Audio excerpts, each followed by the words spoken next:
सभी को मेरा नमस्कार। आप सभी का मेरे YouTube चैनल पर स्वागत है।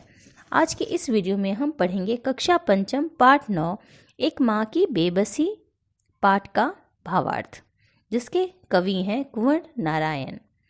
तो बच्चों, आप सबने माँ का दुलार, माँ का प्यार, माँ का गुस्सा तो देखा ही होगा, पर इस कविता में आप एक माँ की बेबसी और लाचारी के बारे में जानोगे। किसी बच्चे पर अगर मुसीबत आती है तो उसकी माँ अपनी जान पर खेलकर अपने बच्चे की रक्षा करती है।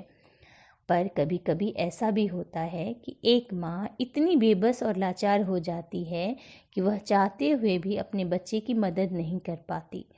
इस कविता में कुंवर नारायण ने एक बच्चे की बात की है जो रतन नाम का था, बोल नहीं पाता था, और रतन की माँ बेबस होकर एकटक उसे देखती थी और मन ही मन यह सोचती थी कि मैं अपने बच्चे के लिए कुछ नहीं कर पा रही है, और लाचारी से उसे देखते रहती थी।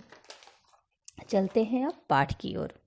इस कविता को पढ़ते समय आँखों के सामने कई चित्र बनते हैं। बचपन का चित्र, बचपन के खास समय, खेल और साथियों का चित्र, उन साथियों में एक खास साथी रतन और एक माँ का चित्र। इसे पढ़ो और महसूस करो।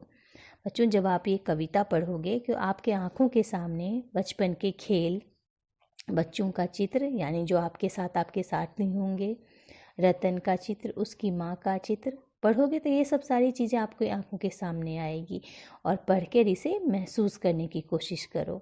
कविता धीरे धीरे पढ़ने की चीज़ है, तब तो समझ में आएगी। जब मन ही मन धीरे धीरे पढ़ोगे तब समझ में आएगी। उसे मन में उतरने में काफ़ी समय लगता है, और कभी कभी तो बरसों बाद हम बचपन की पढ़ी कविता पढ़ते हैं तो लगता है कि आज पहली बार ही पढ़ा है इसे। कविता पढ़ने के बाद मन के किसी कोने में घर बना लेती है। घर बना लेना मतलब होता है हमेशा के लिए मन में याद रह जाना। तो कविता मन में घर बना लेती है यानी हमेशा के लिए याद हो जाती है, और लगता है जैसे कि यह कविता कभी कभी कि पहली बार ही पढ़ रहे हैं, किसी मौके पर वह उभर आती है। कविता कहानी सबके साथ यह होता है, इसलिए हमें इसे चिंतित होने की ज़रूरत नहीं है कि कविता एक ही बार में पूरी तरह समझ में आ रही है या नहीं। अगर उसे सिर्फ एक चित्र ही उभरता है तो भी कविता कामयाब है। यानी कि कभी कभी ऐसा भी होता है कि कविता हमें एक बार में समझ में नहीं आती है तो हमें उसे बार बार पढ़ना पड़ता है। अगर तब भी थोड़ी सी भी अगर कविता समझ में आ जाए, मन में उस कविता का चित्र उभरे, तो समझना चाहिए कि कवि का लिखा सार्थक हो गया। तो अब कविता की ओर आते हैं। ना जाने किस अदृश्य परोस से निकल कर आता था वह, खेलने हमारे साथ, रतन जो बोल नहीं सकता था, खेलता था हमारे साथ। यानी अदृश्य मित्र होता है जो दिखाई ना दे। किसी अदृश्य परोस से यानी बगल के किसी परोस से जो दिखाई नहीं देता था, वहाँ से निकल के वो रतन हमारे साथ खेलने आता था, यानी कवि के साथ खेलने आता था, जो बोल नहीं पाता था, और खेलता था हमारे साथ यानी कवि के साथ खेलता था। एक टूटे खिलौने की तरह, देखने में हम बच्चों की तरह ही था, वह भी एक बच्चा। यानी एक टूटे खिलौने यानी जब कोई खिलौना गाड़ी हो या कोई भी चीज़ हो, टूट जाता है तो रहता तो खिलौना है, लेकिन वह काम का नहीं रहता। जैसे आपकी गाड़ी, आपने एक खिलौना खरीदा हो गाड़ी, और उसकी चाबी टूट जाए और वह काम का नहीं रहे खिलौना होने के बावजूद भी, ऐसे ही वो खेलता तो था बच्चों के साथ, लेकिन बात नहीं कर पाता था, अपने मन की भावनाएं नहीं व्यक्त कर पाता था, बोल नहीं पाता था। लेकिन हम बच्चों के लिए अजूबा था क्योंकि हमसे भिन्न था। तो बच्चों के लिए अजूबा क्यों था? क्योंकि वह बोल नहीं पाता था, उन लोगों से अलग था। वो लोग बोल पाते थे। थोड़ा घबराते भी थे हम उससे, क्योंकि समझ नहीं पाते थे उसकी घबराहटों को। और जो और लोग थे वो रतन से थोड़ा सा घबराते भी थे, क्योंकि जो रतन की घबराहट थी, यानी वो इशारों में हो सकता है कुछ बताने की कोशिश करता हो, या डरा समा रहता हो, घबराया रहता हो, तो उनकी घबराहट को वो लोग समझ नहीं पाते थे, इसलिए घबराए रहते थे। ना इशारों में कही उसकी बातों को, ना उसकी भयभीत आँखों में हर समय दिखती उसके अंदर की छटपटाहटों को।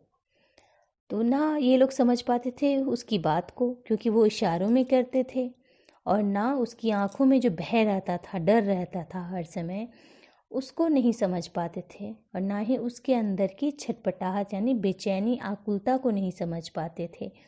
जितनी देर वह रहता, पास बैठी उसकी माँ निहारती रहती उसका खेलना। तो जितनी देर भी वो लोग खेलते रहते थे रतन के साथ, उसकी माँ पास में बैठे उसके निहारते रहती थी उसे, यानी टकटकी लगाकर देखते रहती थी।